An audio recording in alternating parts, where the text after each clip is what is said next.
justamente un poco también y el reconocimiento a la labor. Hola, ¿qué pasa aquí?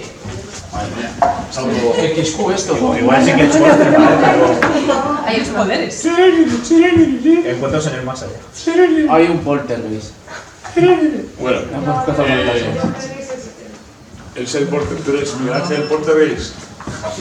Bueno, pues esta charla es un poco, si os fijáis, si cogéis todo el programa que hemos tenido en Naturtajo, habréis visto, muchos habréis estado en alguna de las charlas, ha sido un poco como muy diverso, todo divulgativo, todo gente top de la gama, o sea, no hay asociaciones de naturaleza en Guadalajara más tiempo que Agitados, de manera que haya elaborado trabajo de eso, no lo hay. Con lo cual, pues tiene que venir el actual coordinador, o que eres coordinador, o sí, coordinador. Porque como aquí es coordinador, presidente, vocal, consonante, ya no sé lo que somos aquí las cosas. Entonces, me ha parecido un poco reconocer y homenajear a la Asociación de Agitados, precisamente eso, que es de las que tiene un más largo recorrido continuado de, digamos, no solamente de investigación, sino de divulgación de la naturaleza de Guadalajara y sobre todo de los pájaros, ¿no? Agitados, sabéis que es el mito, el pajarillo que lleva ahí Miguel Ángel. Entonces, sin más, te doy la palabra y muchísimas gracias por hacerme hacerlo, ¿vale? Gracias a ti.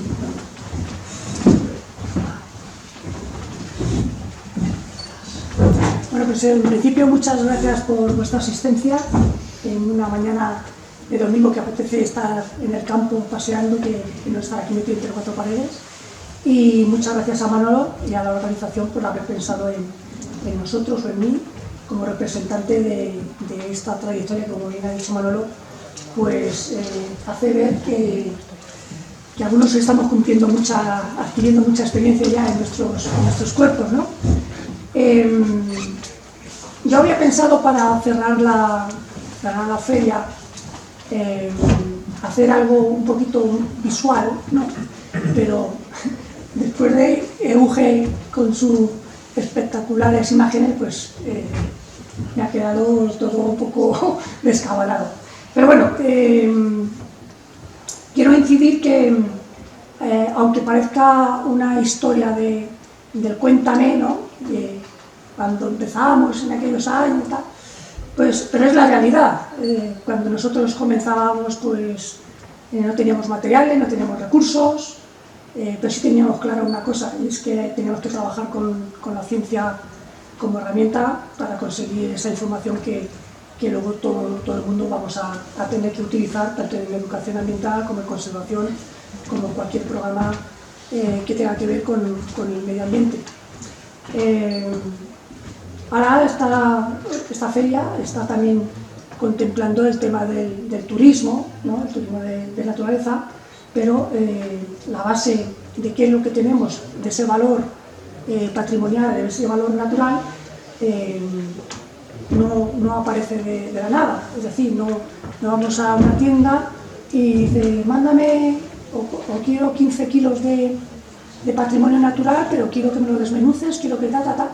No, esto lleva una larga trayectoria de recogida de información, y es nuestro caso. Bueno, pues como digo, corrían los años 80, pues cuando un grupo de chavales, pues ya veíamos, teníamos unas inquietudes, unos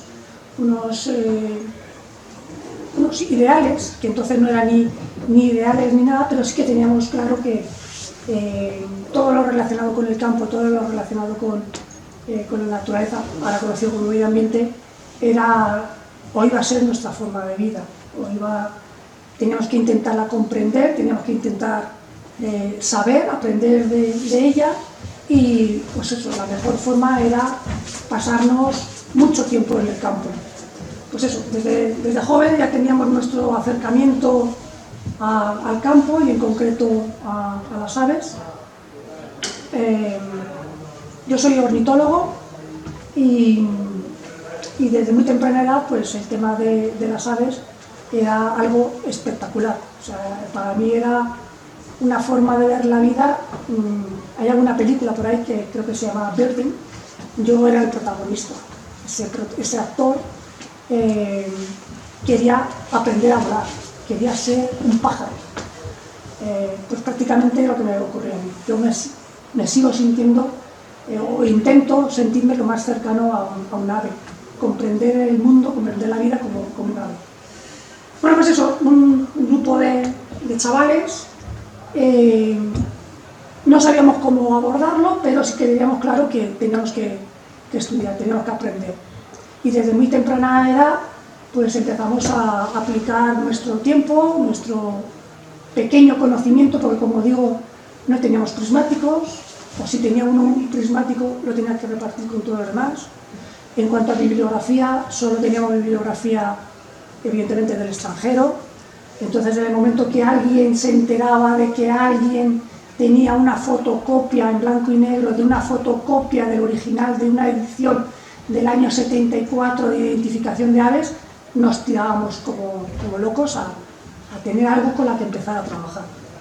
Bueno, pues eso, aprendimos a ser autodidactas, aprendimos a buscarnos la vida en este mundo tan difícil, tan complejo en aquellos tiempos, y con los conocimientos que íbamos adquiriendo, pues vimos necesario que teníamos que aplicarlos a algo que ya empezaba o ya estaba cuajando en Centro Europa, ¿no?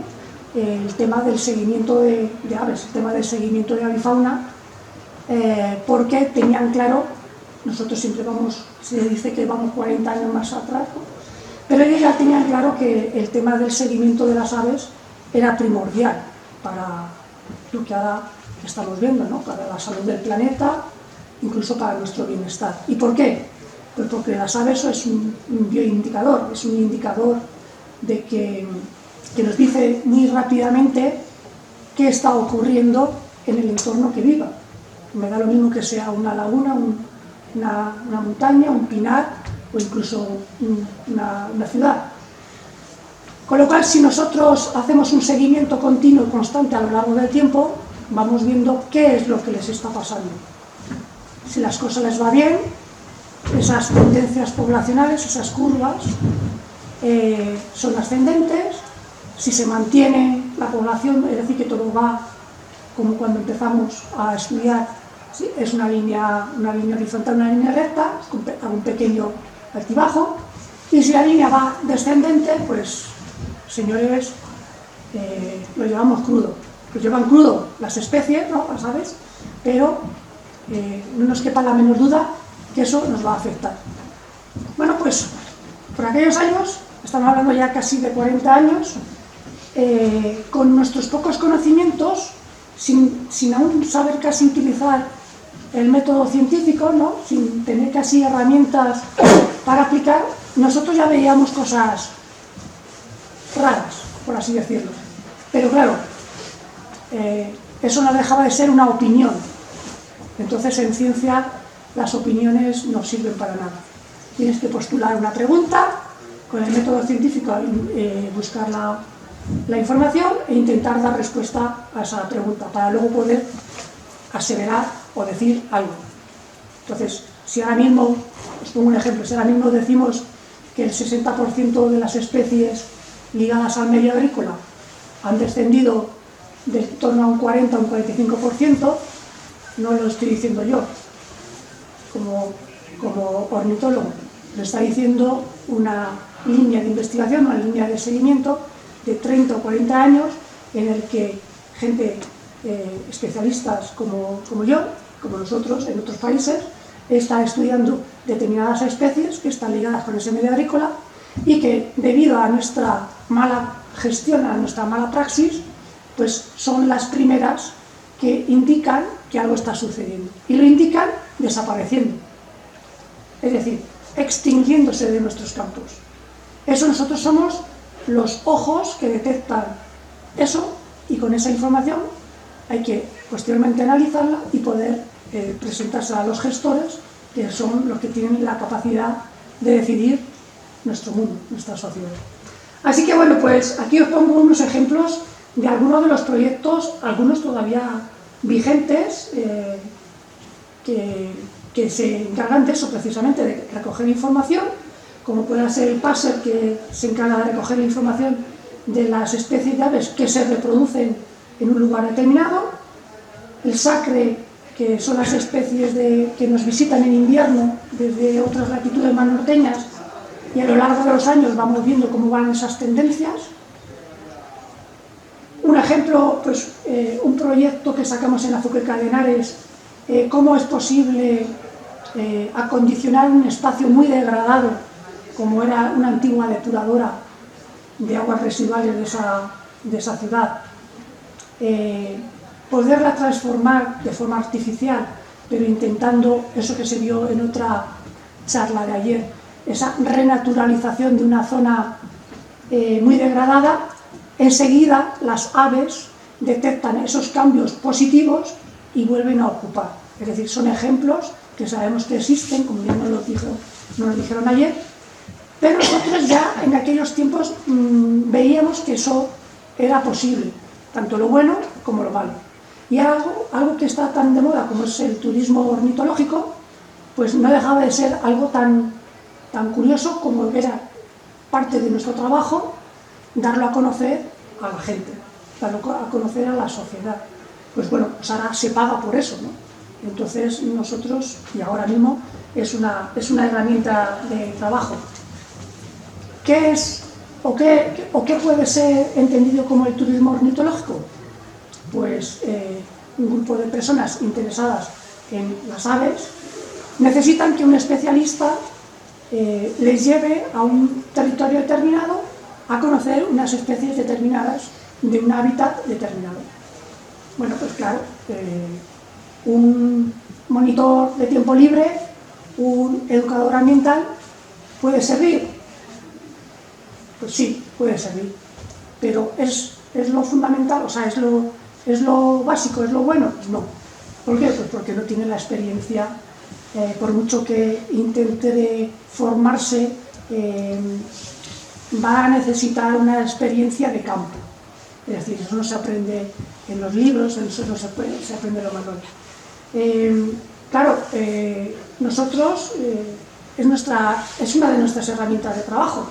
Quiere decir que un prismático o un telescopio, que ahora es una cosa que está al alcance de la mano de cualquiera, o de casi todos, pues entonces era como el que tenía un vehículo para poderse desplazar sin tener que coger un tren, 2 autobuses y luego ir pateando hasta no sé dónde para llegar a ese sitio.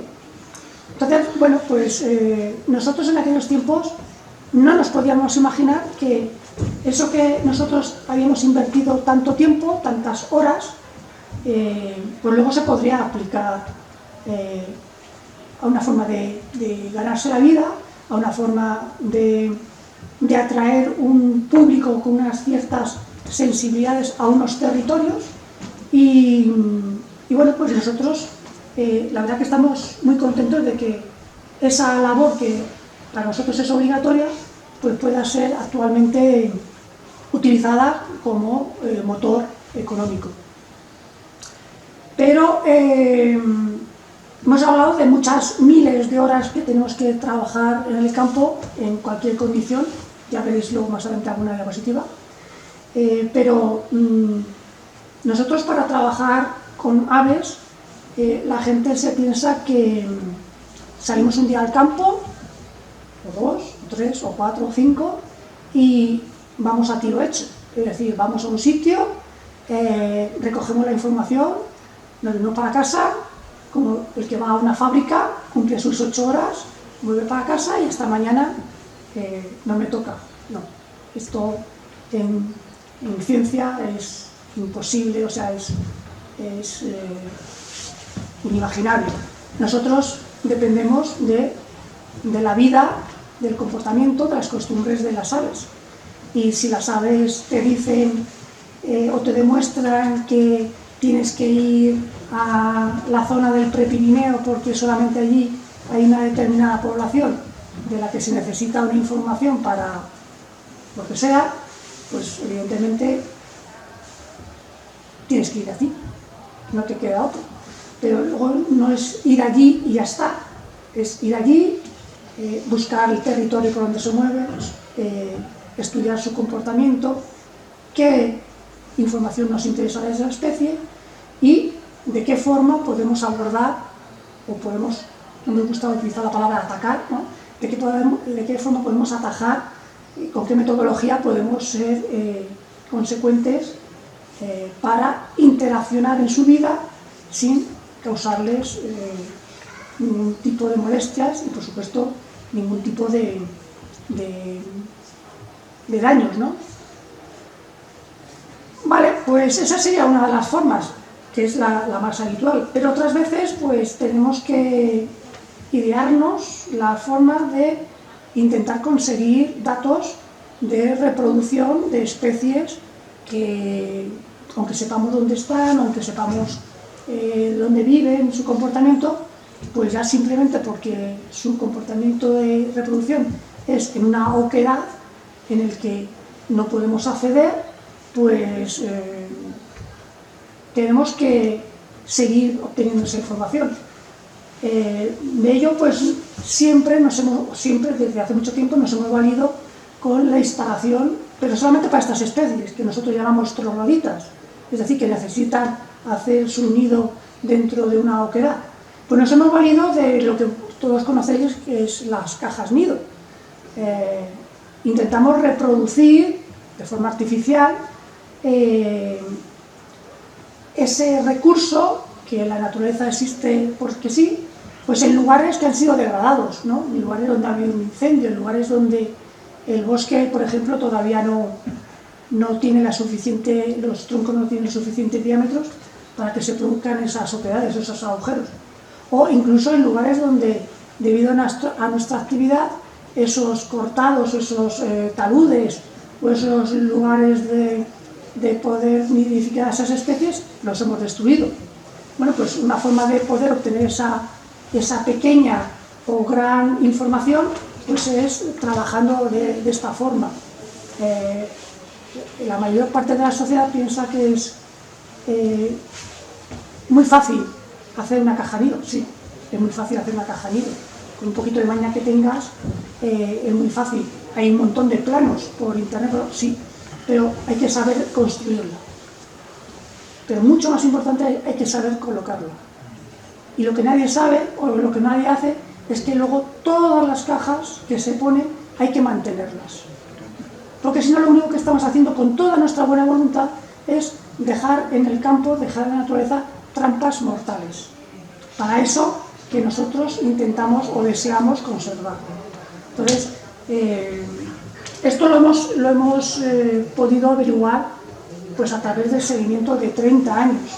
Hemos logrado mejorar toda la técnica de cómo instalar y cómo manipular cajas y de cómo poder mantenerlas para que a lo largo de... Nosotros llevamos 30 y tantos años colocando cajas nido y todavía tenemos cajas nido de entonces. Una caja de nido de madera, que ahora hay de hormigón, de resina, de no sé qué. Nosotros siempre hemos tenido claro que la labor científica tenemos que devolverla a la sociedad. Y la mejor forma de devolverla a la sociedad es educando, concienciando. Pero de una forma sencilla, es decir, nosotros podemos llegar a un congreso de ornitología, a un congreso de anilladores y meternos en discusiones póstumas, en discusiones trascendentales y sacar al final una conclusión, una forma de trabajar, pero al público en general hay que llegarles como echando pie a la calle y hablándoles su lenguaje. Tiene que ser un lenguaje muy básico, muy sencillo, porque nos tienen que comprender, nos tienen que entender. Si no nos entienden, ya podemos estar haciendo maravillas, ya podemos estar matándonos, pero hay que hacerles llegar la información de la forma más sencilla, más comprensible. Es por ello por lo que trabajamos con los centros educativos, dedicamos una buena parte de nuestro tiempo a concienciación, a educación ambiental, a todo tipo de públicos, mediante charlas, conferencias, incluso en alguna ocasión, si el presupuesto no lo da, a poder publicar de forma básica o no tan básica resultados de esos trabajos que llevamos haciendo tanto tiempo. Bueno, otra forma de llegar al público es celebrando lo que ahora se celebra todos los días, ¿no? El día del tabaco, el día del colesterol, el día del sapo corredor. Bueno, pues hace ya muchos años, a nivel también internacional, se adjudicó el primer fin de semana de octubre, en todo el mundo se celebra el Día Mundial de la Savia. Bueno, pues nosotros vimos interesante el poder ofrecer esa información simplemente montando un chiringuito, un puesto que ya veis en aquellos años, era una mesa, una pancarta, una sombrilla para el sol y la poca información que podíamos dar en forma de folletos o en forma de alguna actividad de campo. Reuníamos un grupo de escolares o de jóvenes de una comarca y ese día pues parte de nuestro conocimiento lo invertíamos en que disfrutasen y aprendiesen con nosotros en el campo. Tengo que decir que desde el año 96 ininterrumpidamente, salvo el año de la... no, y también lo hicimos, también, el año de la pandemia también lo hicimos porque cae en octubre, con todas las medidas, fue muy raro, claro, pero también lo venimos desarrollando y todos los primeros fines de semana del mes de octubre tenemos una programación de 2 días de actividades del canal público, más o menos científicas, más o menos divulgativas, pero todas participativas.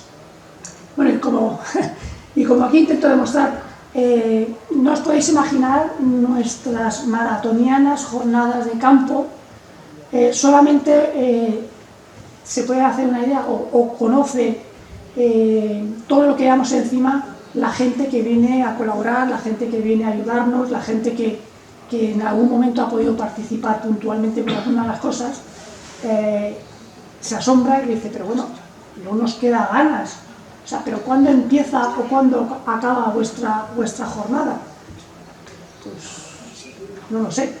El tema de la comida o el tema del descanso no son imprescindibles, pasan a segundo plano, porque si yo tengo que estar a una hora determinada en un sitio antes de que amanezca, antes de que los pájaros se den cuenta de mi presencia, pues es lo que tengo que hacer. Y si yo me supone que me tengo que levantar a las 3 de la mañana para estar a las 5:30 en un punto determinado, para estar trabajando a las 6:30, pues es lo que toca. Pero bueno, siempre hay algún pequeño descanso, aunque sea, pues eso, recostado sobre un árbol o haciendo una cama comunal y venga, que mañana es el otro día, vamos a descansar. Vale, pues la segunda parte de la charla es ya un poquito más especializada, porque para obtener esos datos, es decir, para poder aportar ese conocimiento, en este caso sobre las aves de la provincia de Guadalajara, pues podríamos estar hablando aquí un fin de semana entero de diversas técnicas o de diversas herramientas para poder obtener esa información, ¿no? Ese conocimiento. Pero pasa el tiempo y vemos que una herramienta muy interesante y que muy poquita gente en aquellos años desarrollaba en la península ibérica, y en concreto en España, pues era el anillamiento científico de aves. Bueno, he puesto ahí una especie de bodegón, ¿no? Eso sería una mesa de trabajo muy ordinaria, muy normal, de cualquier jornada de las que hacemos en el campo, pues con unos utensilios, unas herramientas muy entendibles, reglas, unos alicates, una balanza de precisión, pero lo más interesante es lo que veis en el centro, unas ristras, que ya os digo que son unas anillas. El nombre de anillamiento es colocar unas anillas metálicas indestructibles en las patas de las aves, de los pájaros, en el que esa anilla lleva una inscripción. Esa inscripción, grabado, esa inscripción no es más que un DNI, no es más ni menos que un DNI. Todos estamos identificados, antes a partir de los 18 años, ahora creo que es a partir de los 12 o de los 14 años, vamos a la comisaría y nos toman una información, nos cogen una fotografía y salimos de ahí con un documento, el documento nacional de identidad, y con un número. Y a partir de entonces nosotros podemos viajar a cualquier país y si alguien nos quiere identificar, quiere saber quiénes somos, nos piden el DNI y tenemos un número. Y con ese número sale toda la información. Pues nosotros básicamente hacemos eso con las aves. Individualizamos aves para su seguimiento. No es para tenerlas controladas, como dice mucha gente. Claro, es que así controláis las aves. No, nosotros no queremos controlar nada. Pero sí que necesitamos saber quién es quién. Os hago un ejemplo. Si nosotros tenemos aquí, conocéis todos el gorrión común, ¿verdad? Pues si nosotros tenemos 100 gorriones encima de la mesa, son todos iguales.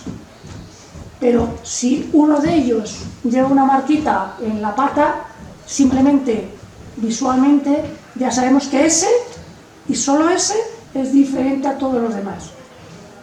Y me decís, ya, pero si entre los 100 gorriones hay 3 que llevan anilla en las patas, ya la cosa se nos pone más difícil, ¿no? Porque puede ser este, puede ser este, o puede ser el tercero. Ya, pero es que he dicho que lleva una inscripción.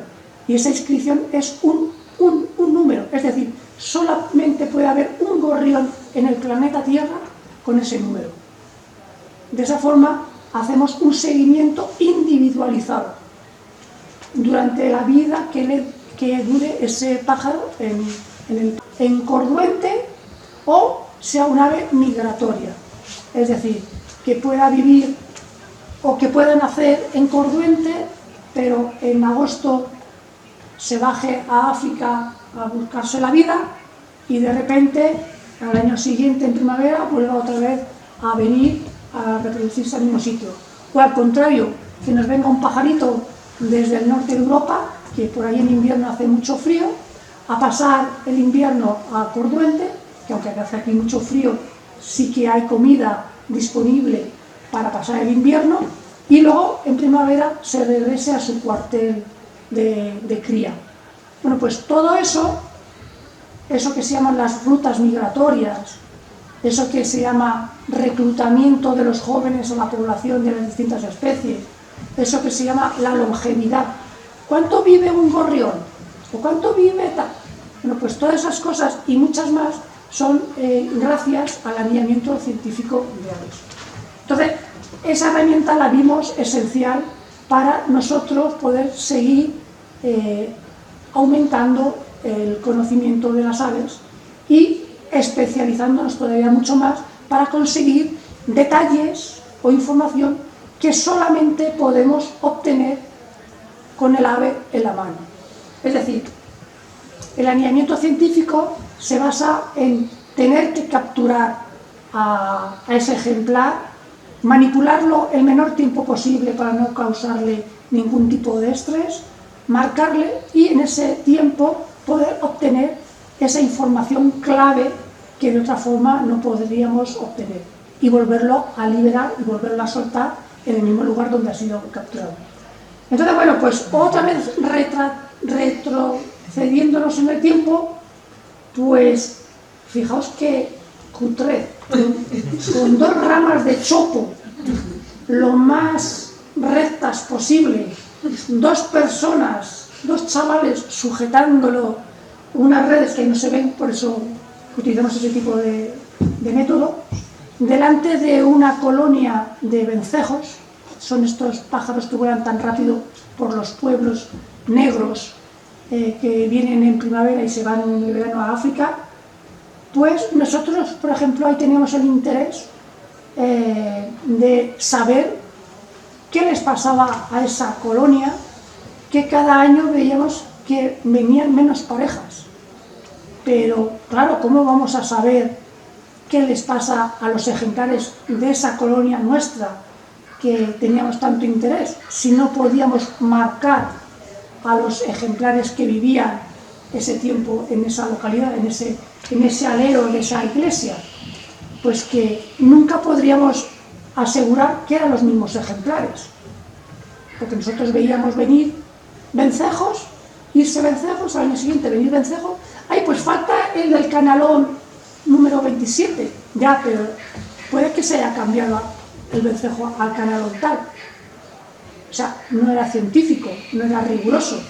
Entonces, bueno, pues en aquellos años, en los años 80, empezamos a formarnos como anilladores y gracias a esta herramienta pudimos marcar un total de unos 150 ejemplares que con solamente 2 años de trabajo, continuo en esa colonia de esa pequeña localidad de aquí de Guadalajara, pudimos obtener los datos científicos que nos permitieron decir determinadas cosas. Y esas cosas se dicen por escrito, por ejemplo, escribiéndolas en un artículo científico, en una revista científica, o llevándolo en tipo de una comunicación escrita o una comunicación oral a un congreso. Bueno, pues nosotros fuimos capaces con muy temprana edad, de recoger esa información y de plasmarla. Eso es conocimiento. ¿Es definitivo? No, pero es la base para seguir aprendiendo otras cosas, en este caso del vencejo. Bueno, ¿qué es el anillamiento? Pues ya os he explicado. No os imaginéis infraestructuras como pueda ser una sala de un centro de interpretación o un aula en un... No, es ir al campo donde toque y lo más cómodo posible para poder trabajar esa jornada, esa mañana, pues una mesa y una silla. No necesitamos nada más.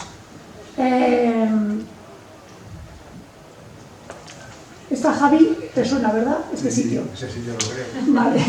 Bueno, pues hay veces que podemos contar con ayudantes, hay veces que podemos contar con voluntarios que nos echan una mano para poder, aunque solamente sea acarrear los saquitos donde guardamos los pájaros. Hay gente que nos ayuda simplemente a apuntar los datos que nosotros tomamos para luego informatizarlo. Pero la mayor parte de las veces somos nosotros. Es decir, el anillador se tiene que valer por sí mismo, de salir al campo, montar todos los métodos que necesite para poder capturar el pájaro, manipularlo, tomarle medidas, es decir, anillarlo, tomar los datos y eso. Es decir, trabajar con un compañero, con un ayudante o con gente voluntaria que una mañana pueda echar una mano, eso es inaudito, ¿no? ¿Cómo podemos acceder a esa información?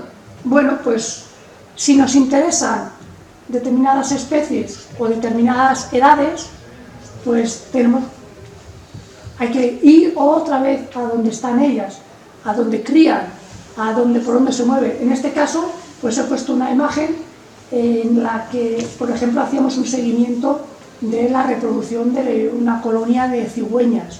Claro, las cigüeñas crían muy alto. No nos van a decir los padres, toma, mi hijo, ponle la anilla que ahora me lo subo. No, hay que subir al nido, coger al pollo, bajarlo, manipularlo, anillarlo y volverlo a subir. Algunas veces hay que montar tramos escaleras de hasta 3 tramos. Pero es que otras veces yo lo voy a saber lo que hay que hacer. El trabajo con las cajas nido ya he hablado de ello. Ahora, por desgracia, este año se ha declarado el aguilucho cenizo como ave del año. Eso quiere decir que, por desgracia, para esta especie está muy malita. Todas sus poblaciones a nivel peninsular han bajado drásticamente y es una forma de llamar la atención a la sociedad de que hay que hacer algo para que no se nos extinga esa especie. Pues ya hace 20 años nosotros trabajando con aguilucho cenizo, es decir, con con los pollos que crían en el suelo, ya veíamos que una de las afecciones era que la cosechadora los trituraba. Pero ahora con el cambio climático eso ha empeorado todavía mucho más, porque el cambio climático lo que ha hecho es adelantar el crecimiento del cereal, con lo cual los aluchos siguen criando en las mismas fechas, pero la cosechadora tiene que pasar antes. Con lo cual, si antes se podían escapar los pollos volantones o los que podían esquivar el paso de la cosechadora, ahora les pilla exactamente pollitos recién nacidos o huevos, porque se ha adelantado todo muchísimo tiempo. Pero mucho peor todavía lo tienen esas parejas que vienen tardías y se encuentran que donde tienen que poner el nido ya no existe, porque ya lo han cosechado, ya lo han empacado, han hecho las pacas de paja, incluso lo han vuelto a rotular y llegan y ese año tampoco crían. Es decir, esa época reproductora en la que pueden incorporar 3 o 4 pollos a la población tampoco va a ser posible. Bueno, pues nosotros ya lo veníamos denunciando, ya lo veníamos advirtiendo. Oye, esto está pasando. Ya os he dicho antes, todas las especies ligadas con el medio agrícola. El aguilucho cenizo es una de las especies ligadas al medio agrícola. ¿Cuándo trabajamos? Si podemos, de día. Y si no, de noche. En la diapositiva anterior habéis visto, no sé cómo se pasa para atrás. Dale para atrás. ¿Otra flecha? A ver. Vale.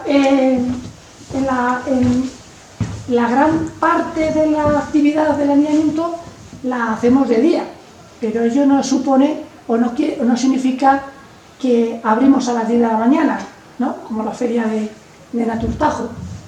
Trabajar de día supone que la actividad de la fauna es a primeras horas del día, es decir, nosotros antes de que amanezca ya tenemos que tener todo montado en el campo para que cuando las aves empiezan a moverse no detecten nuestra presencia. ¿Para qué? Pues para que no interaccionar y por lo tanto no asustarlas, no mosquearlas, porque nosotros lo que intentamos y lo conseguimos es llegar en un momento determinado de su vida, trabajar, recoger y nos vamos. Y aquí no ha pasado nada. ¿Por qué? Pues porque a nosotros lo que nos interesa es que su día a día siga inalterable, o sea, no hayamos alterado. Bueno, pues el anillamiento, aparte de ser una de nuestras herramientas fundamentales para obtener ese conocimiento, intentamos hacerlo llegar a la sociedad pues con grupos de escolares que yo os puedo decir que flipan. O sea, si nosotros los adultos, vosotros los adultos, si tenéis la oportunidad alguna vez de asistir a una jornada de anillamiento, yo he visto a padres quitando a sus hijos, apartándolo para poderse acercar un poco a él. Digo, no, por favor. Es tal la atracción que tienen las aves, no solamente para nosotros, sino para el público en general, que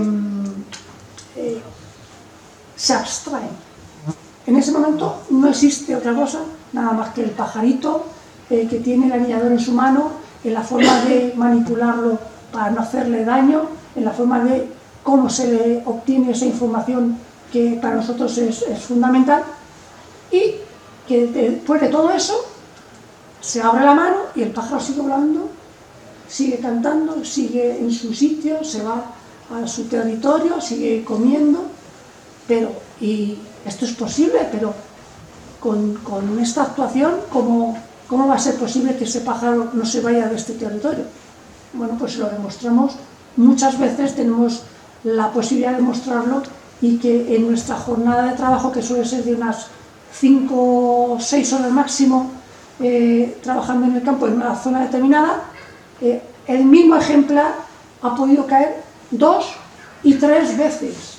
Es decir, ha pasado por nuestras manos a lo largo, a las 8 de la mañana, a las 10:30 y a las 12, justo antes de recoger nuestro campamento. Pero bueno, ¿es que este pájaro es tonto? No, no es tonto. La fauna no es tonta. O sea, es que no le hemos causado ningún daño, él no ha interpretado que somos un peligro y por lo tanto es su territorio. Con lo cual, ¿por qué se va a tener que ir de allí? Si no ve peligrar su supervivencia, ¿no? Bueno, ¿veis la cara de la niña? Es un reflejo, he querido poner precisamente esta imagen, porque es el reflejo de lo que nosotros observamos desde este lado de la mesa y cuando tenemos público. Perdona, ¿cómo se llaman esos dos? Esas dos aves. A ver, pues una era un mirlo. Es que no veo dónde está el atrás. Gracias. El que estoy yo manipulando es un zorzal. Es un zorzal charlo, que es parecido a un mirlo. No sé si conocéis el mirlo. Ese negro que tiene el pico naranja. Pues este es un primo hermano, es un zorzal. Y el que le estoy enseñando a la niña es una hembra de verderón común. Y el que está trabajando mi compañero ya me cuesta bueno, a ver, identificarlo. Gracias. Nada. Bueno, de noche, ¿por qué estamos obligados a trabajar de noche? Pues muchas veces porque tienen costumbres nocturnas. Todos sabéis también que hay especies nocturnas, ¿no? Por ejemplo, las rapaces nocturnas. Es decir, si nosotros no logramos concentrar nuestra actividad en su horario de actividad, pues difícilmente vamos a poder conseguir información de esas especies que nos interesan. Pero es que luego hay especies diurnas, como por ejemplo aquí estamos en un dormidero de golondrina. La golondrina común la conocéis, ¿no? Bueno, pues después de reproducirse, las golondrinas tienen una costumbre que es que duermen cientos o miles en un lugar concreto donde ellas se sienten seguras ante depredadores o ante condiciones climatológicas, y es una buena posibilidad de, haciendo lo mismo que hacemos durante todo el año, en un momento determinado, es decir, en esa jornada podemos obtener muchísima más información. ¿Por qué? Porque el número de ejemplares que podemos capturar en ese tiempo se multiplica por 20 o por 30. Pero claro, también tiene el doble filo. Tenemos que trabajar mucho más deprisa y en condiciones peores. Porque los dormideros se forman al finalizar la época reproductora, que suele ser entre agosto y principios de septiembre, antes de iniciar el viaje migratorio hacia África. Con lo cual, ya las noches empiezan a refrescar, eso no es gran problema porque trabajamos en todo el invierno bajo cero, pero sí las condiciones de humedad, porque esta especie en concreto, les gusta rodearse de agua para que los depredadores, por lo menos por el suelo, no las puedan atacar. Entonces se rodean de agua, crían en carrizales, en las márgenes de los pantanos o de los ríos, con lo cual la humedad sí que se nos mete en los huesos y nos dura hasta el día siguiente. Y sabemos cuándo iniciamos la jornada, es decir, sabemos que comenzamos, por ejemplo, a las 7 de la tarde, montamos nuestro método, pero no sabemos cuándo vamos a terminar. Porque si tenemos ejemplares en la última hora, que puede ser las 11 de la noche, pues imaginaos que nos vamos a retrasar o vamos a terminar a la 1, a la 1:30 o a las 2. Luego hay que desmantelar todo el equipo, recoger, ir hasta el coche, irse para casa y a la mañana siguiente hay que madrugar. Bueno, aquí os he puesto un collage de lugares, formas de trabajar en los dispersos sitios en los que podemos trabajar, porque así lo necesitamos. Desde una forma más o menos portátil, que pueda ser un vehículo en el que abrimos la puerta y el maletero ya nos sirve de mesa, o tiramos un toldo para quitarnos la sombra o la lluvia y ponemos una mesita, a pues una mesa plegable con unas sillas plegables, a una mesa más o menos fija que logramos mantener en el tiempo, o ya lo mejor de lo mejor, una caseta que nos han instalado gracias a que llevamos 25 años trabajando en el mismo sitio. Han tenido una deferencia y nos han instalado ese ayuntamiento una caseta para que por lo menos podamos dormir dentro y no pegarnos el madrugón, o si llueve, refugiarnos, o si hace mucho calor, que no nos achicharremos.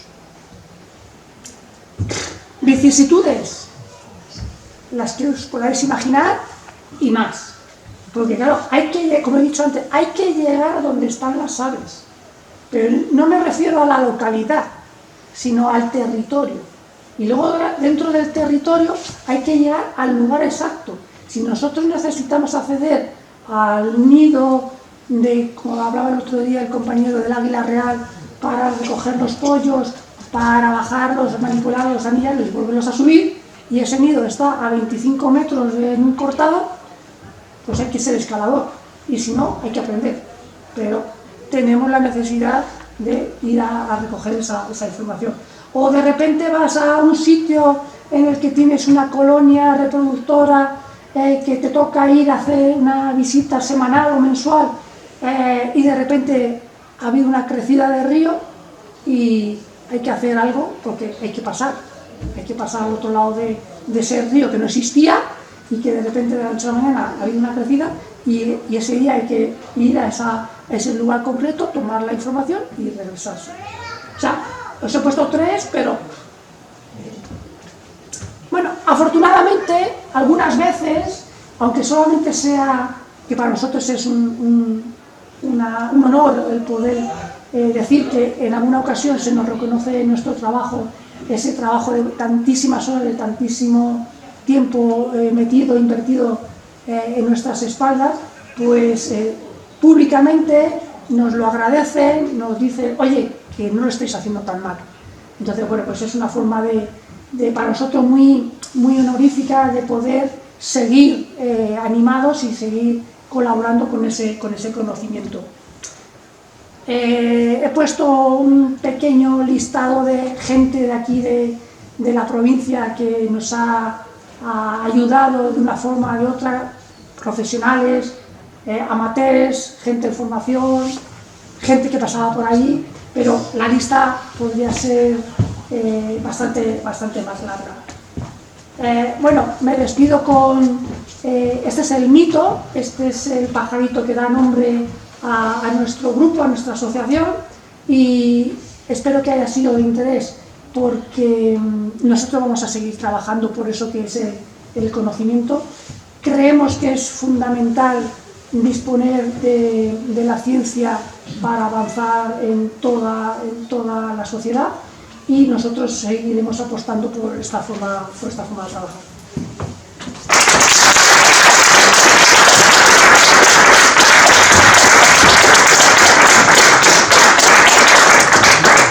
Si tenéis alguna pregunta, como no ha venido Manro todavía, eso es que voy bastante bien de tiempo.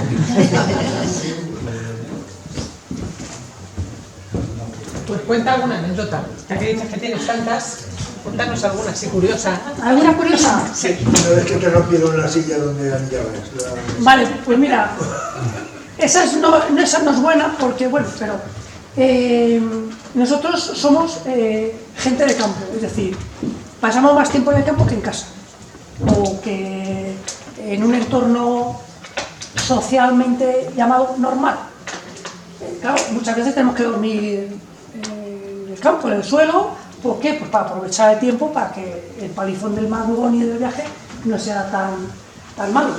Entonces, en los lugares donde más frecuentemente trabajamos o donde nuestro proyecto es a largo plazo, pues intentamos tener un mínimo, unas comodidades mínimas. Esas comodidades es un banco y una mesa que se quede más o menos fija, es decir, que no la tengamos que plegar todos los días, llevarnos a la casa, traérnosla y montarla y volver a cargarla y tal. Entonces, bueno, pues hay una zona muy concreta en la que después de mucho tiempo, todo esto está consensuado, por supuesto, con los propietarios, con las administraciones. Nosotros somos personal cualificado del Ministerio de Medio Ambiente, es decir, que esto no lo puede hacer nadie, nada más que personas especialistas que estamos cualificados para ello. Pero aún así, aunque tengamos todos los permisos, todas las acreditaciones de todas las administraciones, luego hay que lidiar con la gente del territorio, con los paisanos, con los particulares, Y aunque trabajemos muchas veces en territorio público, hay que estar bien con todo el mundo. Y un extraño que viene de la ciudad, o no extraño que no venga de la ciudad, en el campo es sospechoso, ¿no? Yo me reí el otro día, ayer, creo que fue con el compañero del Águila Real, que él iba de blanco con botas goma. Pues imaginaos cómo podemos ir nosotros después de 3 días o 5 días por el campo. Pero bueno, eso es lo de menos, ¿no? Pero ¿qué hará ese ahí? ¿Qué hay ahí? ¿Qué le interesará a ese que no solamente es que le vi ayer y antes de ayer, es que le llevo viendo mucho tiempo? Bueno, pues si no le da por preguntar, pues se lo puede tomar a mal. Bueno, pues podemos tener bastantes encuentros o desencuentros, y de una discusión más o menos amigable, porque claro, nosotros lo que no buscamos es encima pelearnos con nadie, no tenemos ninguna necesidad, pero claro, tampoco queremos que nos rompan el material, incluso que nos quieran agredir o que quieran rajarnos la rueda del coche, por ejemplo, simplemente porque... Hasta ese punto. Bueno, y quemarte una caseta de anillamiento y pegarte un tiro al aire. Bueno, por lo que dice Javi, es una anécdota de las muchas que hay, pues un desencuentro con una persona, un individuo que, pues eso, pues en este caso forma parte de un colectivo de los cazadores, que no le parecía interesante que nosotros estuviésemos por allí. No sé por qué motivo, pero no había forma de entrar en razones y tal. Bueno, pues ellos por su lado, nosotros por nuestro lado, pero un día llegamos y no estaba el banco, lo había levantado con los cuernos. Nos habían destrozado la mesa, se habían llevado el banco por aquí, un banco, imaginaos, 3 palos puestos ahí para sentarnos el tiempo que estamos sentados y nada más. Bueno, pues eso es muy desagradable, ¿no?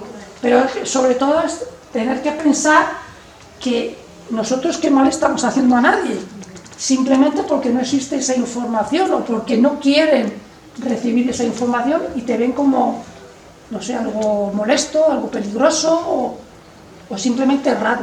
Y es una forma de... Yo creo que, si me permites, sí. Yo creo que hay gente que se considera que son los amos del mundo, sí, también. Y los únicos que tienen derecho a hacer lo que hagan son ellos. Entonces, imagino que lo habrá contado Miguel Ángel, te pido disculpas que no puede estar porque te imaginas que tiene que estar parando con 3 o 4 fuegos. Sí. Yo pensaba que era porque iba muy bien de tiempo. No, como eres el último, podemos estar aquí hasta las... O sea, yo creo que hoy también voy a dormir aquí, con lo cual no problema, ¿no? Entonces, lo que quiero decir es eso, ¿no? Que muchas veces me parece terrible. O sea, yo, por ejemplo, llevo toda la vida... A mí me molesta enormemente que todos los años, cuando tengo que tramitar... Yo estoy aquí, no hay nadie de la Junta.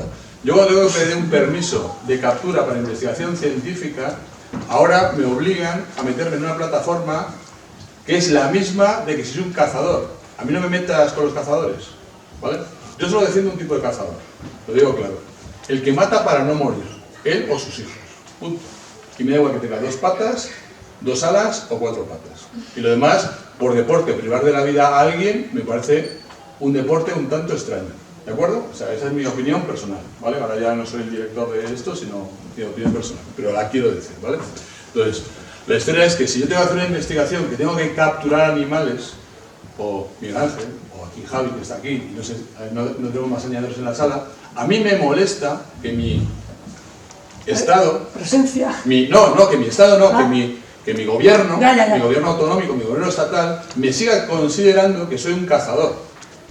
No, o sea, yo estoy contribuyendo lo que no sois capaces de saber vosotros, porque a lo mejor en el colectivo de... Si es así, ¿no? O sea, que la investigación a veces la realizamos gente que tenemos ansia de conocimiento porque no hay conocimiento oficial. Entonces, que encima te metan en el saco de los cazadores, a mí personalmente es una cosa que todos